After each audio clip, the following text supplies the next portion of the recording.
Hi, my name is Monica Bielka-Veskovi, and I'm the founder of Napa Wine Class.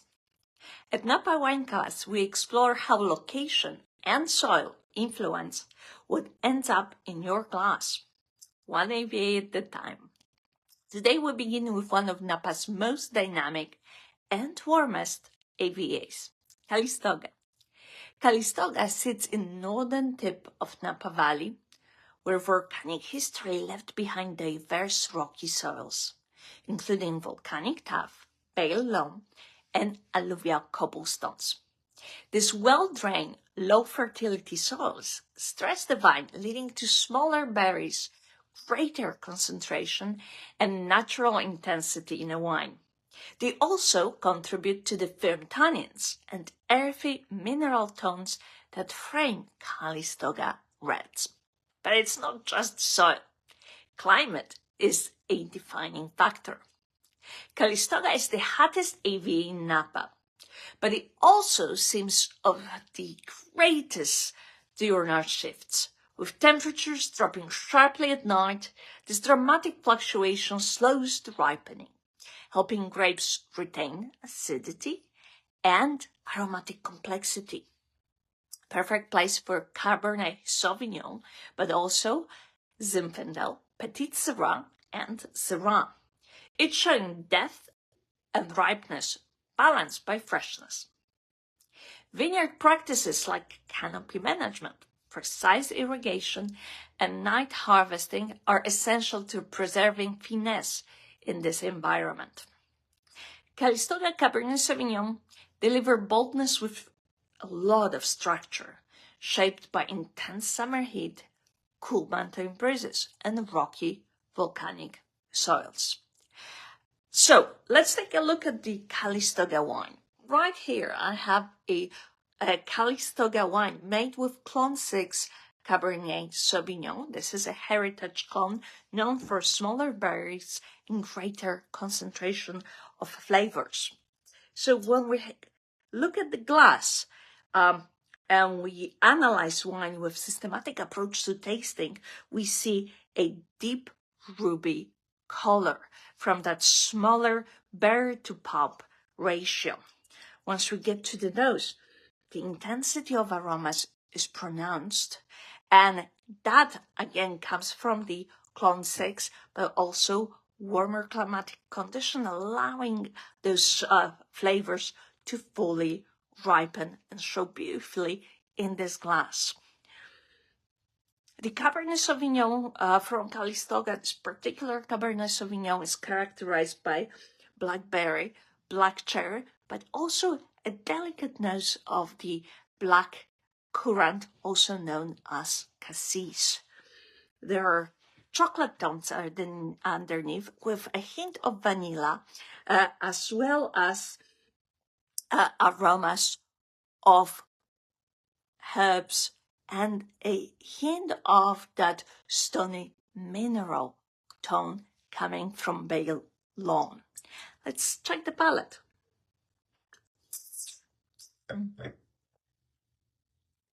So the first thing I'm finding on the palate is the tannins. Tannins is ripe, yet there is firmness to the tannins as well. This is a 2021 vintage, beautifully shaped tannins in this particular vintage still need to be resolved. The next thing that comes right away is freshness of this wine. The large diurnal change in temperature gives us this refreshing medium plus acidity.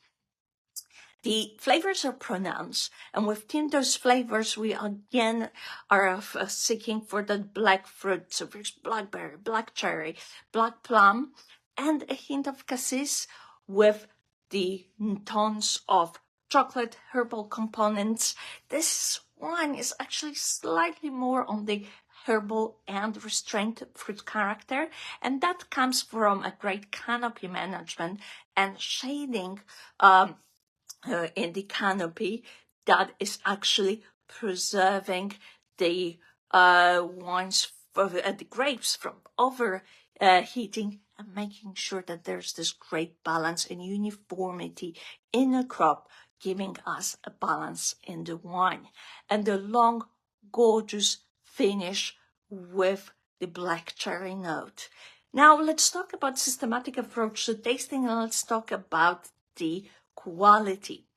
When it comes to quality, we're looking at the 4 factors, and we call them BLIC: balance, length, intensity, or typicity, and complexity. So we're finding a great balance between high alcohol in this wine and pronounced intensity of flavor. The long finish is leading us again to the black fruit character at the end with a hint of herbal undertone. And then right after, we're looking at the typicity and intensity. So intensity is pronounced, but typicity, this is the most important piece here. Because when it comes to typicity, this is this perfect combination of Calistoga characteristics, where we are showing ripeness of the fruit, balanced with the acidity that's coming from the diurnal change of temperature that allows slower ripening and gives the elegance and the balance in the wine.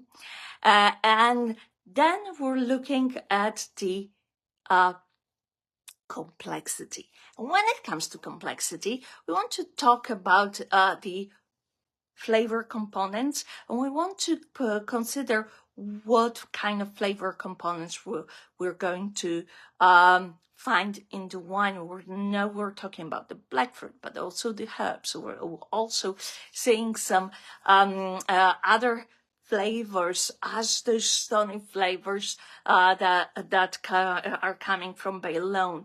Then we're seeing some of those characters that are coming from the secondary flavors, which are the vanilla, the cedar notes as well. This is 2021, so the wine is still fairly young, and we're yet to see the development of the fruit.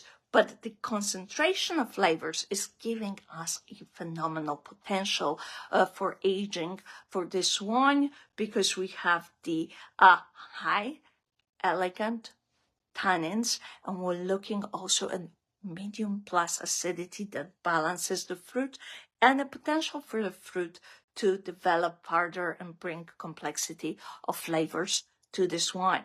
Therefore, we're going to call this wine an outstanding wine. So what do you expect from Calistoga wine, particularly Calistoga Cabernet Sauvignon? You're tasting the tension between the heat and the cool, the power and the poise. And the signature of this remarkable corner of wine is balance in between those factors. So stay tuned as we continue exploring Napa's AVAs, one glass at a time. Cheers.